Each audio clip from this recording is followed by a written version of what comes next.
यहेजकेल अध्याय 10. मी पाहिले, तो करुबावरल्या छतांवर तृणमण्यासारखे काही दिसले. ते सिंहासनाच्या प्रतिमेसारखे होते.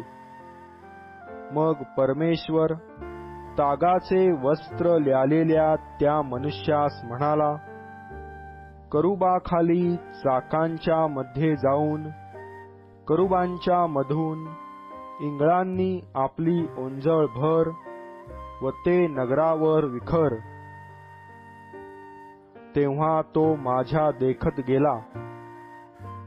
तो मनुष्य गेला तेव्हा करूब मंदिराच्या उजवीकडे उभे होते आणि आतले अंगण मेघाने व्यापून टाकिले होते. परमेश्वराचे तेज करुबावरून निघून मंदिराच्या उंबरठ्यावर आले होते. मंदिर मेघाने व्यापिले होते व अंगण परमेश्वराच्या तेजाच्या प्रभेने भरून गेले होते. करुबाच्या पंखांचा ध्वनी बाहेरच्या अंगणात ऐकू जात होता. सर्व समर्थ देवाच्या वाणीसारखा तो होता. त्याने शुभ्र तागाचे वस्त्र ल्यालेल्या मनुष्यास आज्ञापून सांगितले की, त्या चाकांमधून करुबांच्या मधून इंगळ घे.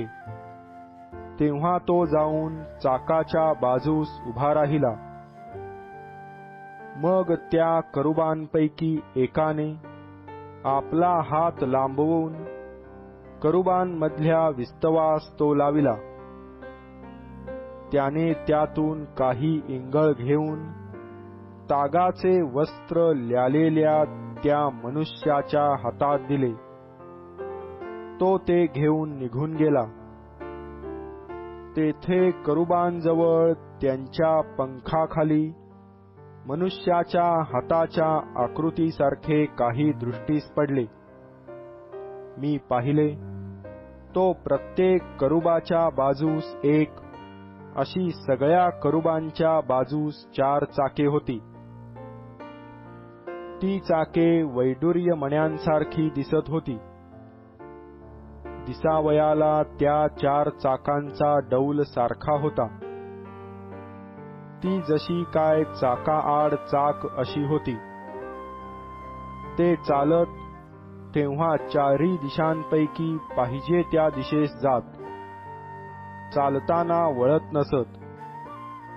प्रत्येक मस्तकाच्या कोणत्याही रोखाने ते जात. चालताना वळत नसत. त्यांचे सर्व शरीर, पाठ, हात, पंख व 4 चाके या सर्वत्र डोळे होते. चाकास गरगर फिरणारी चाके असे म्हटलेले मी ऐकले. त्या प्रत्येकास 4 मुखे होती. पहिले मुख करुबाच्या मुखासारखे होते. दुसरे मनुष्याच्या मुखासारखे होते. तिसरे सिंहाच्या मुखासारखे होते व चौथे गरुडाच्या मुखासारखे होते. ते करूब उडून वर गेले. मी खबार नदीच्या तीरी पाहिला, तो हा प्राणी होय. करूब चालले म्हणजे चाके त्याच्याबरोबर चालत आणि भूमीवरून उंच उडण्यासाठी ते आपले पंख उचलीत, तेव्हा ती चाके वेगळी होत नसत. ते थांबले म्हणजे ती थांबत.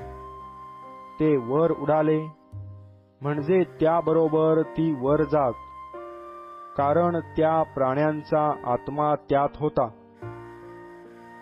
तेव्हा परमेश्वराचे तेज मंदिराच्या उंबरठ्यावरून निघून करुबांवर जाऊन राहिले. निघतेवेळी करुबांनी आपले पंख उचलिले व ते माझ्या देखत भूमीवरून वर चढून गेले. त्याबरोबर चाकेही गेली. ते परमेश्वराच्या मंदिराच्या पूर्वद्वारापुढे थांबले. त्यांच्यावर इस्रायलाच्या देवाचे तेज होते. खबार नदीच्या तीरी मी इस्रायलाच्या देवाच्या आसनाखाली पाहिला होता, तो हा प्राणी होय. ते करूब आहेत हे मला कळले. त्या प्रत्येकास 4 मुखे होती व प्रत्येकास 4 पंख होते.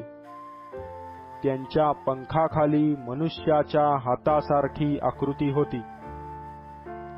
त्यांच्या चेहऱ्याविषयी म्हणाल तर खबार नदीच्या तीरी मी पाहिलेल्या चेहऱ्यासारखे ते होते.